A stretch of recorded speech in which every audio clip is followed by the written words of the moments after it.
सफर तन्हा तन्हा कब तलक,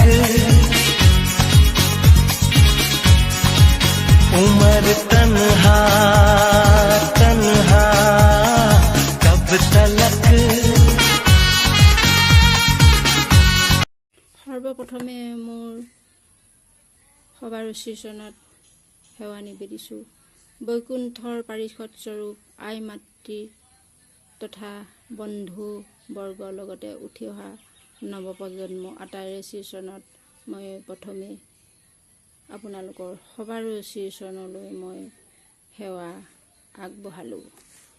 ক'ৰবাত ভুল হ'লে আপোনালোকে ক্ষমা কৰিব।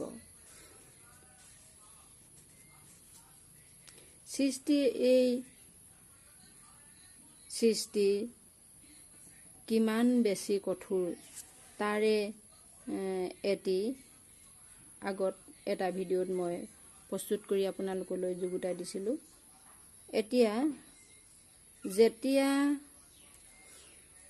তেওঁ চাব বিচাৰিলে সকলো বিপত্তি সকলো দুখ সহ্য কৰিব পৰা এই সৃষ্টিৰ কিমান ক্ষমতা আছে বা এই সৃষ্টি কিমান বেছি কঠোৰ।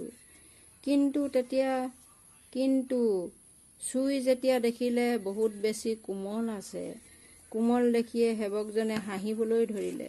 ভগৱানে সুধিলে, তুমি হাঁহিছা? তেতিয়া সেৱকজনে ক'লে, প্ৰভু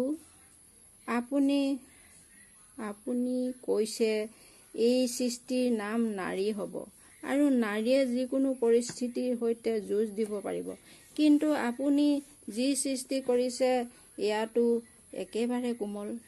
এই সৃষ্টিয়ে কেনেকৈ সকলো পৰিস্থিতিৰ সৈতে যুঁজ দিব পাৰিব প্ৰভু? মই ভাবিছিলোঁ পুৰুষতকৈও এই সৃষ্টি যথেষ্ট কঠিন হ'ব, কিন্তু আপুনি এইটো ফুলৰ দৰে একেবাৰে আলফুলীয়া বনাই পেলালে। তেতিয়া ভগৱানে ক'লে, মোৰ এই সৃষ্টিৰ এয়াতো বিশেষত্ব। এই সৃষ্টি বাহিৰৰ পৰা যিমান কোমল ভিতৰৰ পৰা সিমানেই মজবুত হ'ব। ইয়াৰ সাহস ধৈৰ্য আৰু সহনশীলতা তোমালোকে দেখি আচৰিত হ'বা। এইখিনি শুনি সেৱকজনৰ মনত সেই সৃষ্টিৰ বিষয়ে জানিবলৈ আৰু অধিক উৎসুকতা বৃদ্ধি পালে। সেৱকজনে ক'লে, হে পৰমেশ্বৰ, নাৰীয়ে কি পুৰুষৰ দৰে ভাবিব পাৰিবনে? তেতিয়া ভগৱানে ক'লে, মোৰ এই সৃষ্টি ভাবিব পৰা শক্তিও অতি অদ্ভুত আৰু সমাধান কৰা সামৰ্থ্যও যথেষ্ট পৰিমাণে বেছি। সেৱকজনে দেখিলে ভগৱানে সৃষ্টি কৰা নাৰীৰ গালত পানীৰ টোপাল আছে। সেৱকজনে গালখন স্পৰ্শ কৰি দেখিলে সঁচাই পানী আছে। সেৱকজনে ক'লে, ভগৱান, এওঁৰ গালৰ পৰা পানী কিয় ওলাই আছে? তেতিয়া ভগৱানে ক'লে, এইখিনি তেওঁৰ চকু পানী। এই পানী তেতিয়াহে ওলাব যেতিয়া তেওঁ অন্তৰৰ নিজেই নিজক দোষী অনুভৱ কৰিব। যেতিয়াই এওঁৰ ভিতৰত কিবা বেদনা থাকিব, সেয়া শাৰীৰিকেই হওক মানসিকেই হওক, সেই সময়ত তেওঁ দুখবোৰ চকুপানীৰ দ্বাৰা বাহিৰলৈ উলিয়াই দিব। মনৰ সকলো পীড়া সকলো ব্যথা চকুৰ পানীৰ ৰূপত তেওঁ বাহিৰলৈ উলিয়াই দিব পাৰিব আৰু লগে লগেই এওঁ মনক নিজৰ মজবুত শক্তিশালী কৰি তুলিব পাৰিব। নিজৰ দুখ পাহৰাই তুলিব পাৰিব। এক অদ্ভুত শক্তি থাকিব এই নাৰীৰ মাজত। তেওঁৰ মাজত এনেকুৱা শক্তিও থাকিব, চকুপানীৰ দ্বাৰা ভাল ভাল মানুহক বশ কৰি দিব পাৰিব আৰু এওঁৰ চকুপানীখিনিয়েই অস্ত্ৰ হ'ব তেওঁৰ বাবে। ভগৱানৰ কথা শুনি সেৱকজনে ক'লে, সঁচাই প্ৰভু, আপুনি মহান। আপুনি নাৰীক সৃষ্টি কৰি সঁচাই সংসাৰখন সজাই পেলালে।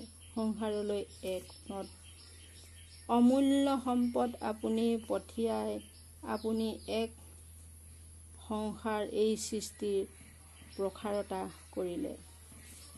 নাৰীৰ ত্যাগ, বলিদান, সাহস আৰু সহনশীলতা বাস্তৱতে অদ্ভুত আৰু অকল্পনীয়তা প্ৰভু। ত্যাগ ইমানেই বেছি যিখিনি কোনেও কৰিব নোৱাৰে। কেনেকৈ পিতৃ মাতৃ, ভাই ককাই, বাই ভনী, মাতৃ আত্মীয় স্বজনৰ সকলোকে এৰি বিয়া হৈ অন্য পুৰুষৰ সৈতে থাকিবলৈ গুচি যাবলগীয়া হয় এগৰাকী নাৰী। আপোনালোকে মাত্ৰ এবাৰ ভাবকচোন, এবাৰ মাত্ৰ ভাবক, যেতিয়া আপুনি আপোনাৰ মা দেউতা, ভাই ভনী, পৰিয়ালৰ পৰা অলপ দিনৰ কাৰণে দূৰ হয় তেতিয়া আপোনাৰ কেনেকুৱা লাগে।